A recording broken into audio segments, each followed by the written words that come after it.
ఇప్పుడు నేను అడుగుతున్నా, జగన్మోహన్ రెడ్డి నువ్వు ఎవరిని మోసం చేస్తున్నావు? క్రైస్తవుల్ని మోసం చేస్తున్నావా? హిందువులు మోసం చేస్తున్నావా? సాక్షాత్తు మీ అమ్మమ్మ జయమ్మ గారి మీద చర్చ కట్టలేదా పులివెందల్లో? మీ అమ్మమ్మ జ్ఞాపకంగా పులివెందల్లో మీరు చర్చ కట్టారా లేదా? కట్టారు. పులివెందల్లో ఎవరినైనా అడగండి, కట్టారా లేదో మీకే తెలుస్తుంది. సరే, అది కూడా పక్కన పెడతాం. జగన్మోహన్ రెడ్డి పెళ్లి క్రిస్టియన్ పెళ్ళ, హిందూ పెళ్లి. సాక్షాత్తు పరిశుద్ధ వివాహము, శుభముహూర్తము. ఇదిగోండి, వైఎస్ జగన్మోహన్ రెడ్డి పెళ్లి కార్డ్. పరిశుద్ధ వివాహం అంటే క్రిస్టియన్ మ్యారేజ్. నీకు భారతికి జరిగింది క్రిస్టియన్ పెళ్లి, ఇదిగో సాక్ష్యం. కానీ జగన్మోహన్ రెడ్డి మాత్రం, మీ శ్రీమతి వైఎస్ భారతి గారు, మీ మామ జగన్మోహన్ రెడ్డి, మీ మామ చచ్చిపోయినప్పుడు ఆయన బెరియల్ క్రిస్టియన్ బెరియల్ కాదా అని అడుగుతున్నా. క్రైస్తవ సాంప్రదాయం ప్రకారం ఆయన దహన సంస్కారాలు జరిగినాయా లేదా అని. కానీ జగన్మోహన్ రెడ్డి మాత్రం హిందూ, క్రిస్టియన్ కాదు.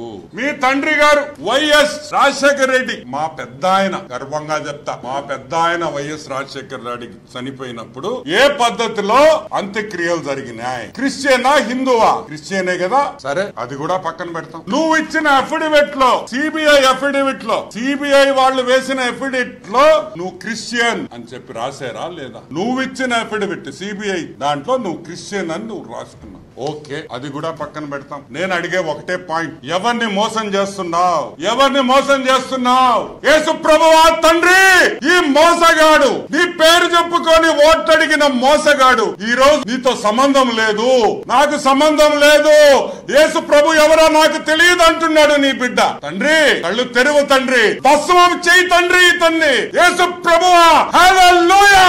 ఇదే నా న్యాయం. అటు క్రిస్టియన్ సోదరులు, మా క్రిస్టియన్ కుటుంబాలని నేను క్రైస్తవుడు అంటాం, ఇట్టొచ్చేసి హిందూ కుటుంబాల్లో నేను హిందూ అంటాం. అసలు నేను ఒకటి అడుగుతున్నా, యేసు ప్రభు ఏం చెప్పాడు? యేసు ప్రభు ఏం చెప్పాడు? ఇషియా గ్రంథంలో, ఇషియా గ్రంథం 43:10 వాక్యంలో ఏం చెప్పాడు యేసు ప్రభు? నాకు ముందు ఏ దేవుడు లేడు, నా తర్వాత ఏ దేవుడు ఉండడు.